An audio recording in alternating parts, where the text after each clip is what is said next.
And I'm going to share a little bit about the hybrids and the hybrid program because it's largely misunderstood, like a lot of this stuff. And some of the most vivid memories I have of being up there are memories of the hybrid program. Back in the 1970s, abductions were very much different than they were today.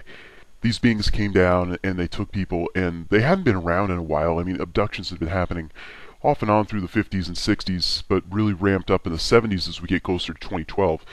And what made them different in the 70s was people were picked up and they hadn't really even developed all of the memory erasal technology that they have today. They actually had to develop a lot of that technology just for us. They were quite surprised at the reaction of complete fear and violence that they were shown by many of the first abductees in this last recent wave beginning in the 70s and a little bit in the 60s, because they left enough evidence behind that they figured that we were intelligent enough to remember that and use our own common sense, I guess, to decide and figure out that they are better than us, and they're welcomed when they come back. And that was far from the case when they came here, because some other beings snuck in and deceived society, essentially, is what happened. But people were terrified, obviously, and this was very much a surprise to them, so they had to invent a lot of this mind erasal technology that they currently have today just for us.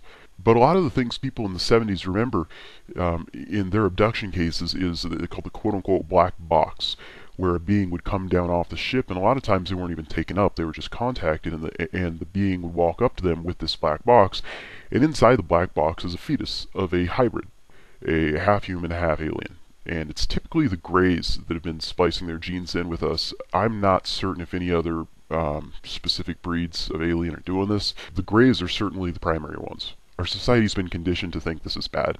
In reality, it's a gift. They're giving us a piece of themselves, which is the most precious thing you can possibly give. It's like being a parent to a child, essentially. Genetically, it's almost the exact same thing.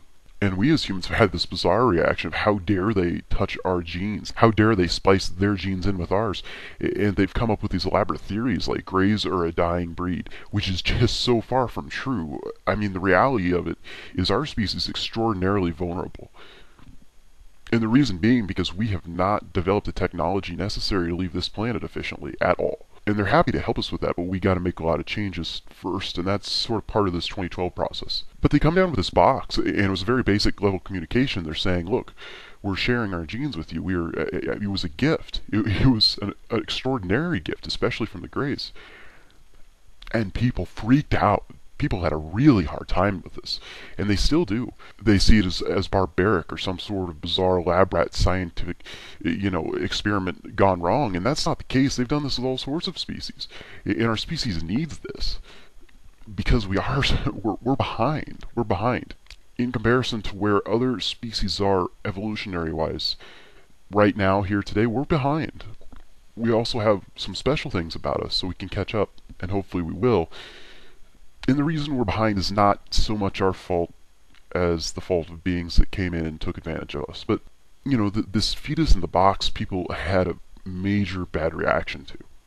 Then when we'd be taken up to the ships, we would freak out. People would become violent. There were actually several alien beings killed by humans during the first initial wave of abductions in the 60s and 70s.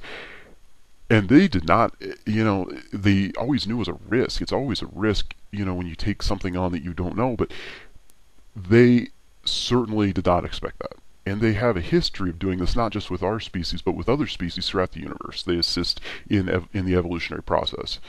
And that's why there's so many gaps when we look at evolution. If creationism and evolutionism would work together, we'd get a very clear picture of what's actually happening. There are elements of both, and there are real beings that influence both of them. But the hybrid program really started to be ramped up in the 70s. And the reason this is all recent has everything to do with 2012. They wanted to let our species go a long period of time without influence from them, and then to throw in their influence kind of at the last minute, so we would be as much ourselves as possible before receiving their genes. And for people to think they're trying to take over our species, trying to breed in with us so there are no more humans left, just them, if this was a prerogative, it would have been accomplished a long, long time ago.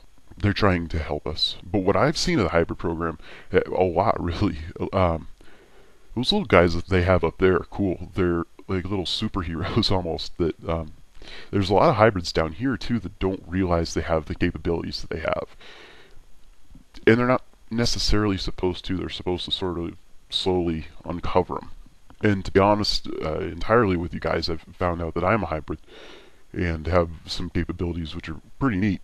And a lot of that has to do with the quote-unquote abduction process, and a lot has to do with my genetics in particular.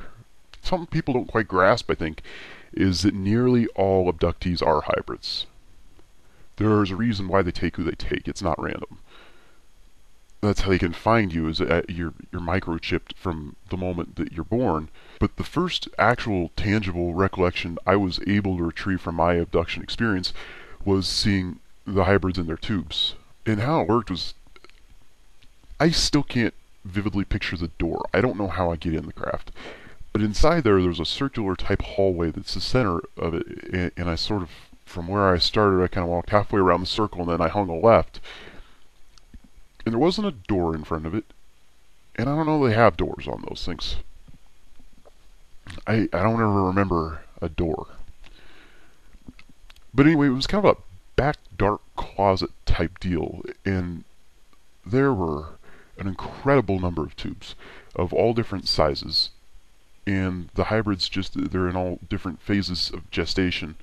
You know, from petri dish size to, you know, full baby size when the baby's born. We've all seen a baby. And they've got room to move around and stuff. Certainly more room than they have in the womb. Not a tremendous amount, but, you know, you got a pretty good sized tube. Tubes can be 2 feet tall and probably in diameter 18 to 24 inches for a baby that's about to be born, which is pretty good size compared to the womb. And I hate to guess, but I'd approximate that my clear recollection of the specific ship I went to in their hybrid operations there, they probably had about not counting the petri dish size ones, they probably had about 1,000 hybrids in the tubes. And it was clear that they narrow them down as the gestation period goes further along, because there's far more at younger phases of development.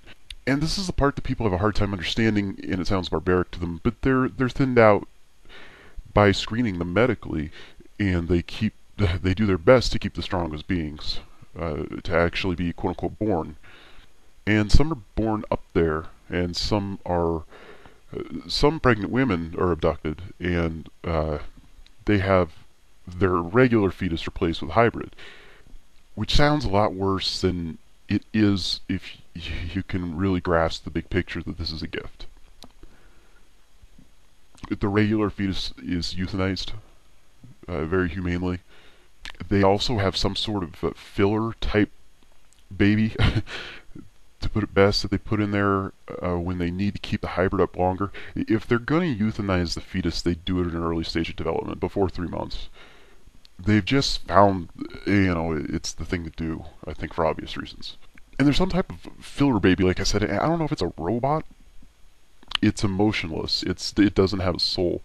But it's kept in there kind of as a placeholder for the woman in between when the regular fetus is taken and the actual hybrid is put in there. And the actual hybrid is actually genetically always the woman's. Well, not always, almost always the woman's. Very rare exceptions there, and I don't know what their purpose for that would be. Probably a flaw in the woman's genes, but or a mix or something. But so it's always their child, and they usually splice the human father's genes in there as well.